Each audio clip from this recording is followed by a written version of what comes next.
Le conflit mental a commencé. Vous pouvez voir Benny allongée sur le lit, réfléchissant à tout ce qu'elle a commencé. Pensez-vous qu'elle va revenir sur ce qu'elle a lâché? La balle qu'elle a lâchée?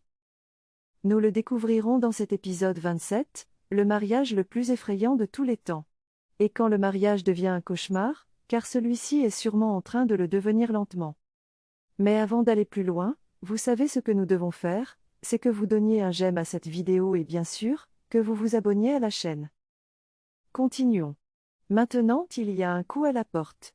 Qui cela pourrait-il être? Pensez-vous que c'est sa mère? Qui cela pourrait-il être? Probablement son père à nouveau. Oh, découvrons-le. Elle regarde et se retourne et elle se demandait. C'est sa tante, tante Jenny. Et puis elle l'a vue. Elle était comme, que fais-tu dans ma chambre? Que fais-tu dans ma chambre? Et j'ai dit, penses-tu que tu peux donner des ordres comme ça et t'attendre à ce que tout le monde suive? Non, madame. Non, madame. Elle s'assoit et dit, pourquoi? Pourquoi diable? Permettriez-vous à votre père de vous traiter ainsi? Pourquoi? Pourquoi allez-vous frustrer la femme qui vous a tout donné? Pourquoi faites-vous cela? Non, non, j'aimerais que vous connaissiez la vérité. J'aimerais que vous connaissiez chaque détail et que vous arrêtiez de vous comporter ainsi parce que vous ne savez pas. Vous ne savez pas pourquoi vous permettez à votre père de vous manipuler. C'est la mauvaise chose à faire. Pourquoi?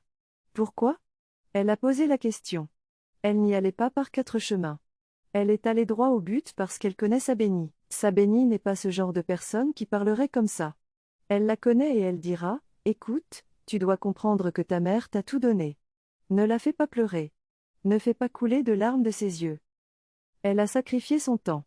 Elle t'a élevé et maintenant tu es là, en essayant de lui donner un ultimatum? Oh, bien. Bien. Tu es une dame et tu deviens une jeune femme. Un de ces jours, tu vas te marier. Je prie pour que ta mère ait pris toute la douleur et toutes les luttes pour toi parce que si tu ne reviens pas sur ta décision, si tu as commencé, tu découvriras que tu souffriras aussi de la même façon. Elle ne le fait pas. Mais essayes-tu de me maudire? Non, non, non, je ne te maudis pas. Je te parle des aspects, des principes de la vie. Tu dois t'en rendre compte. Tu es une jeune femme. Tu ne devrais pas laisser cela obscurcir ta mémoire et ton esprit parce que tu vois, le karma arrive. Karma, tu vas récolter ce que tu as semé. Si tu commences ta vie en semant des graines de mensonges, de tromperie, en permettant à la manipulation d'avoir sa propre voix dans ta vie, tu vas le récolter. Oui, que tu le veuilles ou non, c'est une graine que tu es en train de semer. Alors je te le dis simplement, réfléchis. Réfléchis. Elle a commencé à réfléchir. Elle a commencé à réfléchir parce qu'elle sait que ce que sa tante a dit était en fait vrai, parce qu'elle doit prendre une décision différente. Le fera-t-elle? Le fera-t-elle? Découvrons-le. Elle réfléchit. Peut-être qu'elle le fera. Elle est encore plongée dans ses pensées. Que se passe-t-il ici? Alors qu'elle réfléchissait, un autre coup à la porte et devinez qui cette fois-ci, sa mère, Clara entre. Tu sais, je t'ai dit que Clara allait venir et avoir une discussion avec elle. Ouais, ouais. Alors écoutons ce qu'elle a à dire. Elle entre maintenant et en entrant, la regarde, s'assoit et dit, Betty, pouvons-nous parler? Et elle répond, Maman, nous n'avons rien à nous dire. Tout ce que j'attends, c'est ta réponse. J'avais juste besoin que tu me donnes ta réponse. Tu restes avec nous, ou tu vas rester avec ton restaurant? C'est tout ce dont j'ai besoin. Il n'y a rien à dire. Oui, tu m'as donné un ultimatum et je vais sûrement te donner ma réponse demain. Mais je veux juste que tu saches, tu sais, je t'aime. Je t'aime vraiment, vraiment. Et je ne veux que le meilleur pour ta vie. Je veux que tu sois le meilleur de ce que tu es. Je t'aime. Je t'ai élevé. J'ai tout fait, et je sais que je t'ai bien élevé. Tu sais, mais en même temps, je m'aime aussi moi-même. J'aime ma santé mentale. J'aime mon entreprise. Et je ne veux perdre ni l'un ni l'autre. Je ne veux perdre ni l'un ni l'autre. Elle dit, Maman, es-tu ici pour prêcher? Elle a dit, Non, non, non, non, non, je ne suis pas ici pour prêcher. Je veux juste te faire savoir. Je suis ici pour changer ton avis. Je suis ici pour changer tout ce que tu as à dire. Je te dis simplement les faits. Ne t'inquiète pas. Tu veux une réponse? Demain, je te donnerai la réponse. Et je te le dis, je prie pour que tu deviennes le meilleur que tu puisses être. Tu sais, mais sache que je t'aime. Sache que je t'aime et que je serai toujours là pour toi. Elle a dit, Maman, mais tu dois quand même choisir. Tu restes avec nous? Mais tu pars avec ton restaurant. J'ai dit, ne t'inquiète pas. Demain déterminera tout. Tu sauras ce que je vais faire, tu sauras tout ce que je vais faire demain. Demain arrive. Oh mon Dieu. Demain, demain, ça me donne des maux de tête. Ça me donne comme, quoi? Dis-moi maintenant, dis-moi maintenant. Elle a dit, non, demain, demain. Oh, laisse-moi commencer à chanter. Vois-tu, elle le lui a dit.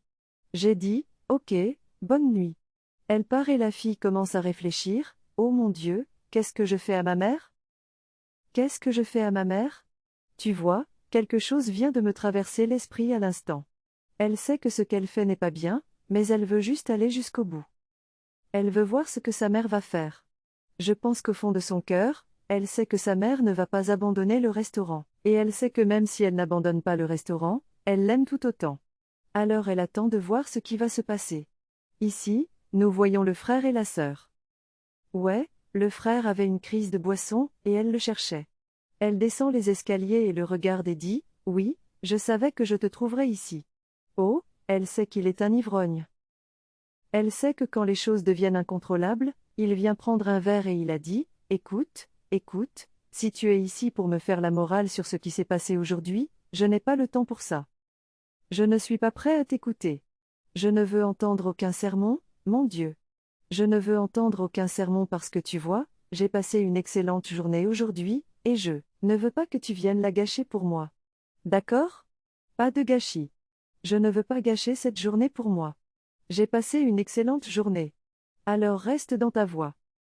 Elle ne veut pas que tu sois. À quoi ressembles-tu? C'est le pécheur qui fuit quand personne ne le poursuit. Pourquoi? Si ta conscience est claire, tu n'as pas besoin de t'inquiéter de ce qui arrive. Alors assieds-toi, détends-toi, et regarde-moi simplement. Je suis ici pour te dire, je ne sais pas pourquoi tu fais tout ça. Je ne sais pas pourquoi tu vas jusqu'à manipuler ta fille. Je ne sais pas pourquoi tu es déterminé à frustrer ta femme. Je ne comprends pas. Sais-tu pourquoi il y a un taux élevé de divorce en ce moment? C'est parce que les femmes d'aujourd'hui ne sont pas prêtes à accepter les bêtises et à subir la douleur du passé que leurs mères ont enduré. Oui, beaucoup de femmes décident de se lever et de parler à cause de femmes comme toi, qui frustrent leur vie. Et c'est la chose. Beaucoup de femmes meurent intérieurement. Beaucoup de femmes luttent juste à cause d'hommes comme toi. Je veux dire, des hommes comme toi qui sont toujours en train de semer le trouble sont toujours en train de frustrer les femmes, comme Clara. Pourquoi? Pourquoi fais-tu toujours ça? Est-ce que tu peux juste en venir au fait? Tu prends trop de temps. Elle ne le fait pas. Ok, ok, allons-y. Pourquoi ne peux-tu pas simplement réaliser que tu es pratiquement vide? Tu as été dépouillé de tout. Ne peux-tu pas comprendre que cette femme fait tout pour soutenir cette famille? Il y a des hommes qui se plaignent des femmes à tort et à travers. Et toi, tu es là à essayer de ridiculiser ta femme, faisant tout pour la faire tomber de son piédestal, mais pour la frustrer. Pourquoi? Elle fait tout ce qu'elle peut pour soutenir cette famille. Et tout ce que tu aurais dû faire, c'était simplement la soutenir. Pourquoi ne peux-tu pas être ce mari solidaire? Pourquoi dois-tu être, tu sais, en train d'essayer de revendiquer un trophée égoïste, tu sais? Pourquoi? Tu sais, tu n'as rien en ce moment. Tu n'as rien et tout ce que tu as à faire, c'est de soutenir ta femme. Non, tu as décidé de ne pas le faire. Pourquoi fais-tu cela? Ne peux-tu pas simplement décider de l'honorer? Pourquoi ne peux-tu pas simplement décider de la suivre? Et aussi, pourquoi utilises-tu sa fille contre elle? Pourquoi fais-tu tout ce que tu veux faire juste pour la frustrer? Pourquoi utilises-tu Béni? Pourquoi utilises-tu Béni? Elle a dit, écoute, que penses-tu? Pourquoi penses-tu que j'utilise Béni? J'ai dit, oh, je connais Béni. Je sais que ce n'est pas Béni parce que tu vois, Béni a choisi ses mots très, très soigneusement. Et quand elle a commencé à parler, c'est toi que j'ai entendu. C'est toi. C'est toi qui parles à travers elle. C'est ça. Je connais la différence. Je sais que c'est toi qui as essayé de l'embrouiller. C'est même toi qui l'as tordu pour qu'elle commence à parler contre sa mère. Pourquoi fais-tu cela? Quelle est la raison? Pourquoi? Quelle est la raison? Pourquoi? Ce n'est pas bien.